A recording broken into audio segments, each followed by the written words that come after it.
finalizando essa introdução a respeito da estrutura das palavras, que nós estudamos ali os elementos como o radical, as desinências, certo? Nós agora entramos na formação em si das palavras. Então, para que nós formemos novas palavras, nós utilizaremos aqueles elementos mórficos que discutimos anteriormente. Nós temos dois principais processos de formação de palavras na língua portuguesa. São vários, mas os principais são dois. O nosso material traz esses dois e nós os discutiremos com um pouco mais de profundidade. Esses processos de formação recebem o nome de derivação, este quadrinho de rosa aqui acima, e composição, correto? Derivação e composição são os processos que mais corriqueiramente na língua portuguesa utilizamos para criar, formar novas palavras. Esses demais também são utilizados.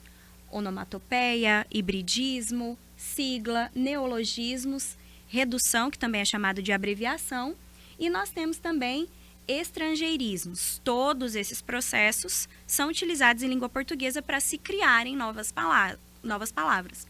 Porém, os mais utilizados são os processos de derivação e composição. Ok? Primeiro processo que vamos estudar é o processo que forma palavras por meio de derivação. Como o próprio nome já diz, são palavras que derivam de outras. Então, a gente tem uma palavra principal. A partir dessa palavra, eu crio novas palavras. Tudo bem? De que maneira eu crio novas palavras? Pelo acréscimo, acrescentando afixos ao radical. Então, eu vou acrescentar um prefixo ou eu vou acrescentar um sufixo. Ou eu posso acrescentar os dois ao mesmo tempo. Posso acrescentar ao mesmo tempo um prefixo e um sufixo. Por isso que o nome do processo é derivação, porque essa palavra ela vai derivar de outra palavra original. Tudo bem? Então, nós temos aqui, dentro do processo de derivação, algumas subcategorias. Por prefixação, então, eu tenho uma palavra, tenho um radical, e a ele eu acrescento um prefixo. Eu criei uma nova palavra derivada por prefixação, certo? Sufixação, eu crio uma nova palavra de um radical ao qual eu acrescento um sufixo. Palavra formada por processo de derivação sufixal. Tudo bem? Posso também ter palavras que eu formo utilizando tanto prefixos como sufixos também, ao mesmo tempo, como é o caso de entardecer. Veja, a minha palavra radical é tarde, a minha palavra original é tarde, e aí eu acrescento em, que é um prefixo, vem antes do tarde, e eu acrescento o sufixo ser, que vem depois do meu radical. Tenho isso também. Nós temos derivação por parassíntese, tudo bem? Nós vamos entender certinho a diferença entre parassíntese e a derivação prefixal e sufixal. E nós temos a derivação chamada regressiva. Por fim, nós temos a derivação imprópria. Os irmãos viram que a derivação imprópria, ela está sofrendo um preconceito ali, né? Coitada, está sozinha, isolada das demais. Já vamos entender também por que ela se desloca, certo? Vamos lá. Formação de palavras por derivação prefixal. Como eu disse anteriormente, eu tenho ali um radical, uma palavra, origem, base, que é útil. E se eu acrescento um prefixo à palavra útil, eu tenho uma nova palavra. Ali eu utilizei o prefixo in, que é um prefixo de negação. Eu estou infeliz. Quer dizer que eu não estou feliz. Eu me sinto inútil. Eu não me sinto útil. Portanto, quando eu acrescento um prefixo in ao útil, eu crio uma nova palavra. Derivação por prefixação. Ao contrário da prefixação, que é quando o elemento é acoplado antes do radical, eu tenho a derivação por meio de sufixos, que é quando ele vem após o radical. Acréscimo de sufixo à palavra primitiva, como é o caso de utilidade. Não é verdade? Percebam que eu tenho o mesmo radical, a mesma palavra comum, as duas. Inútil, utilidade. Olha, o que será que eu tenho de comum entre essas duas? O radical, que é útil. A diferença é que na derivação prefixal, eu acrescentei um prefixo, que vem antes. Não é verdade? E no outro, eu acrescentei um sufixo, que vem ali depois. Utilidade. Tudo bem? E eu também poderia ter, inclusive, inutilidade, que aí seria uma derivação prefixal e sufixal. Tudo bem? Aqui nós temos, por exemplo, vejam, uma tirinha, né, do Calvin aqui. Nós temos algumas perguntas como se fossem os exercícios. Qual a palavra primitiva de vegetariano? Vegetariano, nós conseguimos identificar apenas pelo som que a palavra primitiva é vegetal. Vegetariano é alguém que se alimenta somente de vegetais. Qual a ideia contida no sufixo ariana ou ariano? Nós conseguimos identificar que é alguém que segue uma determinada vertente ou que pertence a alguma coisa. Tanto é que nós mesmos utilizamos. Eu sou assembleiano, sou assembleiana. Então, eu pertenço a uma instituição que se chama assembleia. O sufixo ariano, ele traz essa ideia, né, de pertencimento a uma determinada ideologia ou instituição. Tudo bem? Explique, então, o sentido da palavra sobremesariano, que é a palavra diferente, né, que é trazida na tirinha, quando o menininho ele não quer comer a salada, os vegetais, e ele diz, eu sou sobremesariano, só vou comer sobremesa. Sobremesariano, nesse sentido, nós teríamos, então, o significado de alguém que só come sobremesa, né, que é adepto aí da ingestão de sobremesa. Tudo bem? Nós também podemos ter derivação prefixal e sufixal ao mesmo tempo. Que negócio complicado é esse, professora? Nada mais é do que quando eu consigo acrescentar ao meu radical, ao mesmo tempo, um prefixo e o sufixo. Como nós temos aqui, inutilidade, né? Característica daquilo que é inútil, tudo bem? Que pertence a uma categoria de coisas inúteis. Eu tenho o mesmo radical, útil, acrescido do prefixo in e do sufixo lidade. Tudo bem? Por fim, nós temos a parassíntese. Professora, a parassíntese para mim está igual à derivação prefixal e sufixal. Qual a diferença entre as duas? A derivação parassintética, ela é identificada quando, ao remover um dos prefixos ou um dos sufixos, a palavra não faz sentido. Não entendi, professora. Vamos ver na prática? Vejam, nós temos aqui entardecer, o mesmo exemplo que eu dei anteriormente, né? Nós identificamos que a palavra primitiva a parte primitiva dessa palavra é tarde, o radical é tarde, ela é formada no seu cerne pela palavra tarde. E acréscimo do prefixo em e do sufixo ser. Aí você vai pensar o seguinte, vou retirar o sufixo. A derivação parassintética, ela é descoberta dessa forma, ela é identificada assim. Você precisa remover o sufixo e o prefixo. Vou remover primeiramente o sufixo. Tirei o ser. Existe na nossa língua portuguesa alguma palavra chamada entarde? Entarde? Entarde não existe. Não existe. Se entarde não existe, essa palavra não pode ter sido formada por derivação prefixal e sufixal, porque senão ela faria sentido das duas formas. Tudo bem? Vamos ali retirar agora o prefixo em. Retirando o prefixo em, eu fico com a palavra tardecer. Existe tardecer? Ah, no tardecer eu vou ao mercado. Não existe.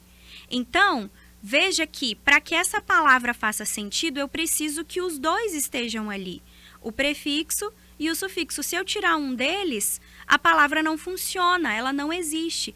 É isso que difere a derivação parassintética da derivação prefixal e sufixal. Vejam, se eu tiro o sufixo idade, tirei ali, eu tenho a palavra inútil. Inútil existe no português? Existe, não é verdade? Se eu tiro o prefixo in, eu ainda tenho a palavra utilidade, que existe no português? Sim, existe perfeitamente. É isso que difere a derivação prefixal e sufixal da derivação parassintética. A derivação parassintética, ela precisa de muletas. Ela precisa tanto do sufixo como do prefixo para que a palavra inteira faça sentido. Se nós retirarmos uma das partes, ela fica capenga. Xoxa, manca e capenga, ela fica. Tudo bem? Espero que tenham entendido a diferença entre a derivação prefixal e sufixal e a derivação parassintética. Tudo bem? Vamos adiante, então. Aqui nós temos uma breve explicação. Deixei aqui só a título mesmo para que os irmãos possam rever, mas é a explicação que eu já dei, a diferença entre a parassintética e a derivação prefixal e sufixal, que é a questão de você conseguir remover o prefixo e o sufixo e o sentido permanecer ou não. Tudo bem? Nós também temos a derivação que é denominada regressiva. Tudo bem? O que nós temos em relação à derivação regressiva? Nós temos a derivação regressiva quando nós precisamos regredir ou diminuir um elemento. Então, nós temos uma palavra primitiva, como é o caso dos verbos aqui, né? Verbo ajudar. Então, normalmente, da maioria dos verbos, nós conseguimos extrair substantivos. Então, por exemplo, amado, eu extraio amor, que é um substantivo abstrato. Eu tenho, por exemplo, correr. Eu extraio o substantivo corrida. Então, quando eu reduzo a minha palavra original, por exemplo, em ajudar, eu extraio o substantivo ajuda. Eu tenho a perca de um elemento, que é o Rzinho que indica o infinitivo do verbo. Ajudar, ajuda. Né? Redução da palavra primitiva. Esse processo ele é exclusivo da transformação de verbos em substantivos. Então, todas as vezes que eu tiver ali um verbo, né? Ajudar, combater, beijar, agitar, alcançar, chorar, eu o transformo em substantivo. Ele perde um elemento, né? Ele perde algumas letras quando se transforma. Por conta dessa perca, recebe o nome de derivação regressiva. Bem facinho, bem tranquilo, tá? Então, nós temos ali ajudar, ajuda, combater, combate. Nós temos também beijar para beijo, agitar para agito, alcançar para alcance e chorar para choro. Tudo bem? Nós temos, então, vejam, derivação regressiva. Eu tenho perda de elementos, tá? Mudo a classe gramatical e eu perco alguns elementos, né? As letras vão sofrer uma transformação. Tudo bem? Quando eu tenho a derivação imprópria, lembram que eu disse lá no comecinho que a imprópria ela tá meio distante, porque a imprópria ela é um processo de formação muito específico, que é a capacidade que nós temos de muitas vezes trocar a classe gramatical de uma palavra sem modificar a sua escrita. No caso da derivação regressiva, vocês vejam que nós temos sim uma mudança. Então, vejam, de beijar para beijo, nós perdemos algumas letras, né? As letras A e R são substituídas por uma vogal só. Beijo, certo?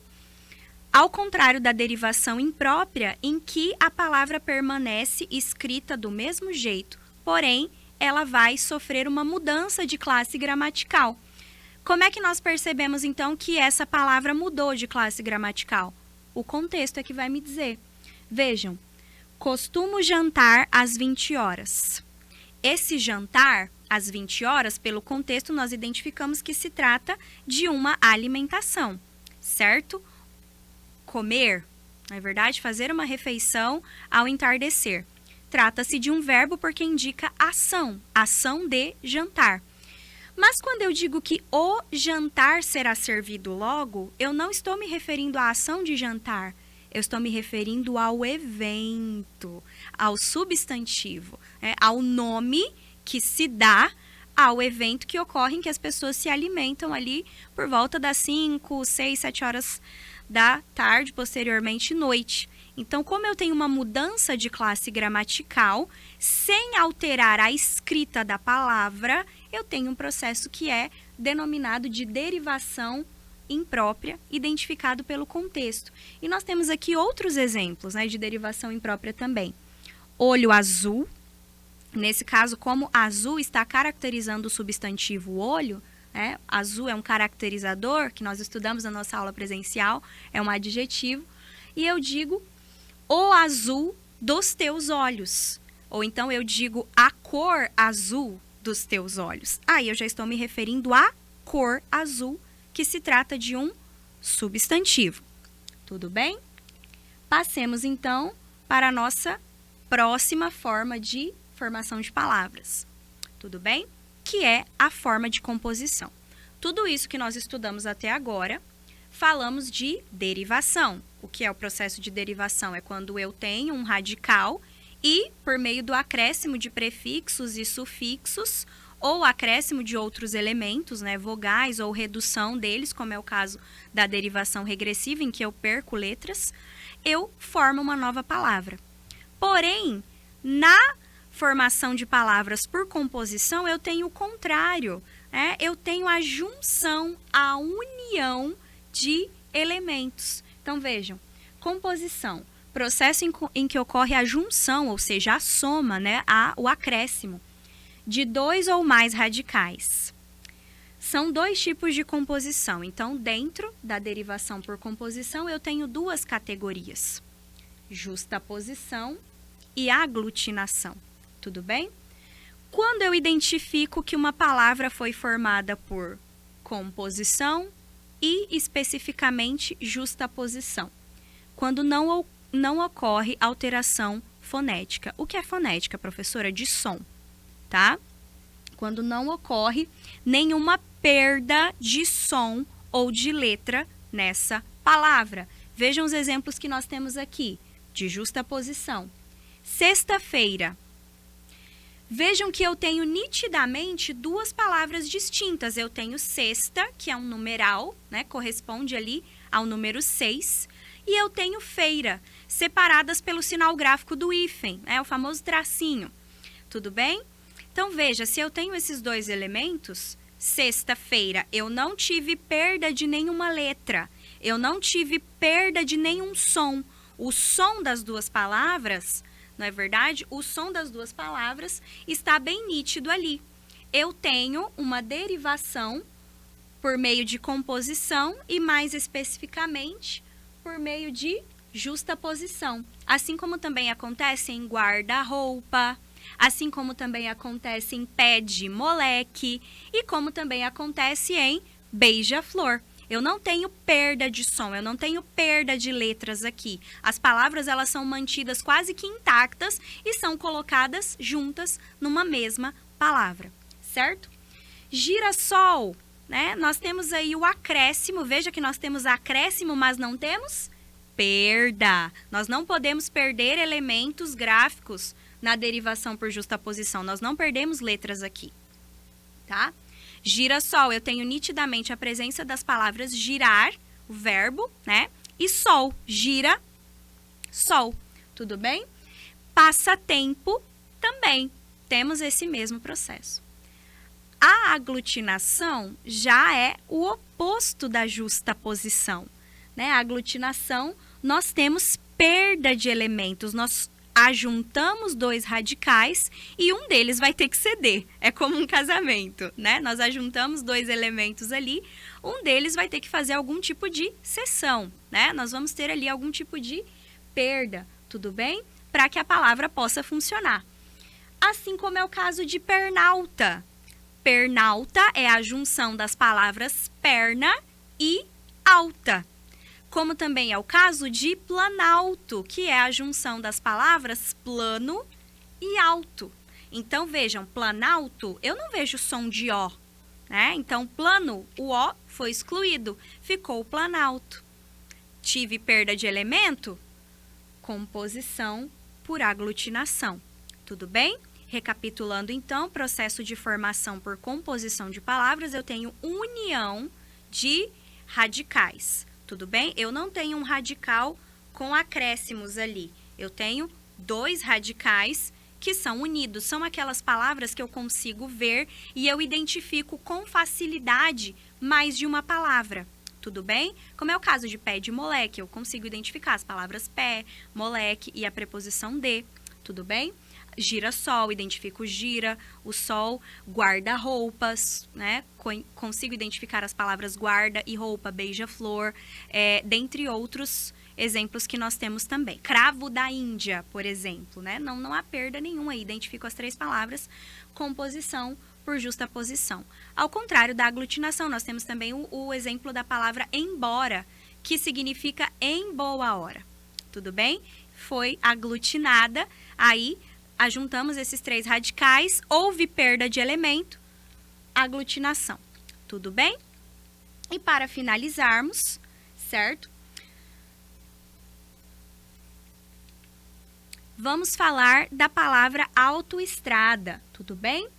Após o novo acordo de língua portuguesa, a famosa reforma ortográfica, que entrou em vigor a partir do ano de 2009, nós temos o seguinte: as palavras que forem formadas por justaposição de auto e outro radical, então todas as palavras que forem formadas por composição e justaposição de auto alguma coisa, perderam o hífen, tá? Não possuem mais. Então, autoescola, autoestrada, autoinstrução, tudo bem? Assim como os elementos co, tá?